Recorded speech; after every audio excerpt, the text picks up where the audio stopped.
In this video, I'm going to go through the 3 main reasons you should not start a YouTube channel in 2025. I'm also going to go through the counter arguments for these 3 main points because today I have decided to try to pursue content creation and I'm going to see what happens. So it's a little bit more for me to go through, the arguments that I've had in my own head about starting a YouTube channel and seeing where there might be flaws in my arguments. So the first major reason that I think most people think of when they think of starting or being a content creator is that your friends and family and those around you, your peers, acquaintances, strangers that you might not even know, they will judge you and laugh at you. And I think this is one of the most common reasons I think people hold back from starting a YouTube channel. That is being the assumption that you want to start one. And this fear of judgment doesn't come through just in starting YouTube. It seeps through in everyday life. So every day we're afraid that we might do something that will make us feel more alone, and we're afraid to say something dumb at work, which would invalidate our ability, or we're afraid of tripping on the street because people will look and laugh at us, and we're afraid of failing and having people talk behind our backs. And I think this fear is totally valid. What's unique about YouTube is that the fear of judgment is almost guaranteed because the risk of failure is very, very high, especially at the beginning. Probably, 99% of people, when they post their first video, they're not going to go viral. There's only a select few who get really, really lucky with that. So essentially, you are putting yourself out there to be looked and judged at right from the start, and the YouTube grind will likely take many years for someone to see any sort of success. And so essentially you're sitting in front of this camera and posting videos and putting yourself out there for people to see you fail basically over and over again, which is really quite scary. So I think the counterpoint to this for myself is that, first of all, I think that's a great reason to stop and not even start. The counter argument that I've heard from a lot of other people watching YouTubers who have talked about this is just to say, screw them. Who cares what they think? If they're my real friends, if we're talking about your friends, then they'll support me. And if they don't, then that's their problem, not my problem.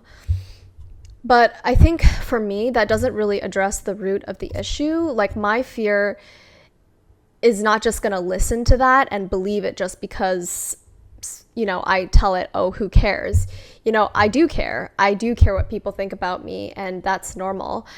I think a better point is that YouTube brings a unique opportunity to address your insecurities and fear of judgment head on.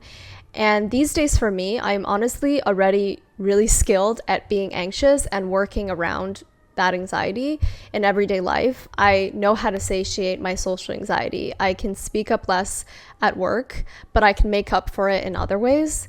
And I'm not really forced to do anything that truly addresses that insecurity and fear of judgment at the root. And I think YouTube is like a really unique opportunity to actually do this. Of course, no one is forcing me to do YouTube, but the act of doing it is already the feat itself, because I know that I will be judged, and I'm forcing myself to confront that fear head on. And in doing this, I think it will make life easier in a lot of other ways. And another thing that I think to counteract this is that you can actually learn a lot about yourself through this process. For example, I think who you care most about judging you can be indicative of who you are. Like, if you're more afraid of your family seeing this or versus strangers, or vice versa, that's kind of like some good data points that you might learn about yourself that you might not even realize. I would say those are my main counter arguments to that first reason. So the second main reason is another common one, and I think it's maybe similar to the first one, or you might think it's the same, but it's a little bit different.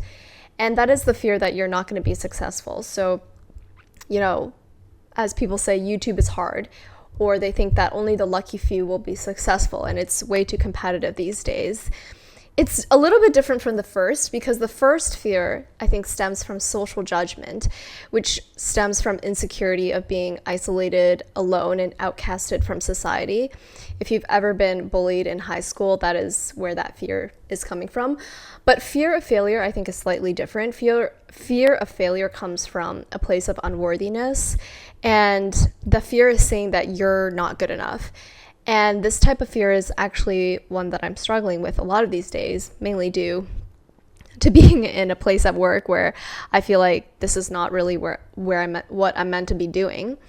You know, a lot of people can relate to this, and they just think, you know, I don't want to bother because I don't want to fail at something. So I think the counterpoint to this is that, yeah, there's risk of failing for anything. I think the unique thing about YouTube is that it's basically, like I said, guaranteed failure at the start. And you have the thing is that the process is what guarantees success, as with anything.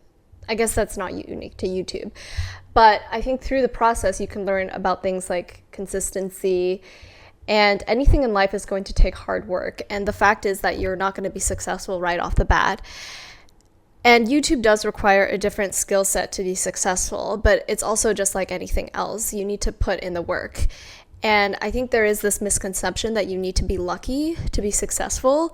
And while that might be true, it's also true for everything else in life. Like, most successes come from both hard work and luck. And I think for YouTube, quick successes are more dependent on luck, but if you make high quality videos consistently that people want to watch and you're actually helping people, then I think there is a case to say that you will be a successful YouTuber. It just might take some more time. I mean, that's at least what Mr. Beast says.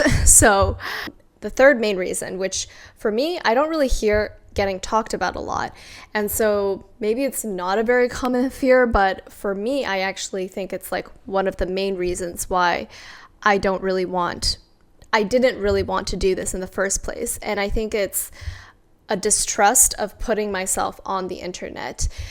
And maybe I'm just a bit too pessimistic, but I think it's a genuine worry, because I think the internet can be a really great thing, but we can also see how it can bring out the worst. And I have this distrust of technology and AI and data collection in general. This is honestly probably like my most compelling reason to not start a channel and put yourself out there, because what you're doing is you're exposing yourself to risks that you might not be exposed to on an everyday basis just by going outside into the real world.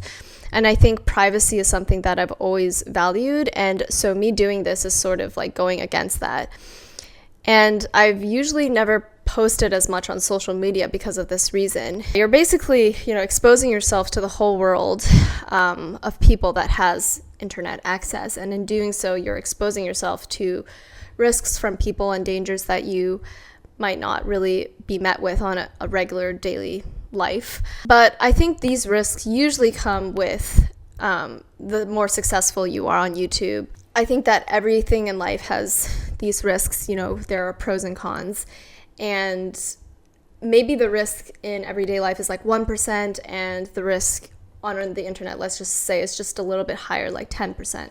It's not like it's guaranteed to happen, And I think there are things that you can do to proactively try to protect yourself from that, like in terms of your identity, not using your real name, or knowing your boundaries and what you want to share with the world.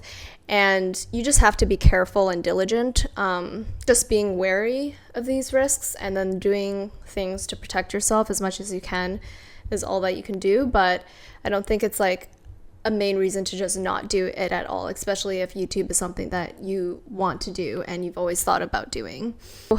Now for the last reason. I know I said I only had 3, but I want to mention the 4th because I think this is something that gets brought up a lot.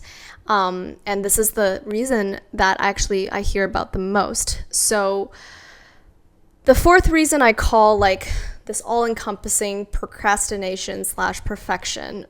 And to me, it's actually just kind of like under the umbrella of more like excuses. So what I'm thinking of is like I don't have the right equipment or setup, even the I don't know what videos to make. All of that falls under this category. But I call them excuses because those are just the things that go into the job itself. Like if you're thinking of starting a YouTube channel, you already have some reason to do this. So don't overthink what your channel should be or what your videos need to be about, really. If you're having trouble, I think you should think of maybe a YouTuber that you really like and try to understand why you like their videos or what makes you like watching them. I know that excuse sounds kind of like a harsh word, but I think that's essentially what these points are. They're kind of like masks for the other two main reasons, which is like the fear of judgment and the fear of failure. I think it's the weakest point because I think if you can address the first two reasons, then these reasons are not really reasons at all, which is why I think a lot of successful YouTubers advise to new content creators is to just start. Because that's all that there really is to it. Like once you start, you will realize that your first video will fail, and that's why it doesn't matter if you have a nice mic or camera, because it's actually just about the process of doing all of this and like making actual videos. You'll learn with every new video, and I know it probably sounds like this is my first video, so who am I to talk about, you know, what a successful YouTuber should do? But it's like you don't have to become a successful YouTuber to learn that in life, all things just start with starting. The fact is that the barrier to entry into YouTube is very low. You know, you just need a smartphone, which most people have these days.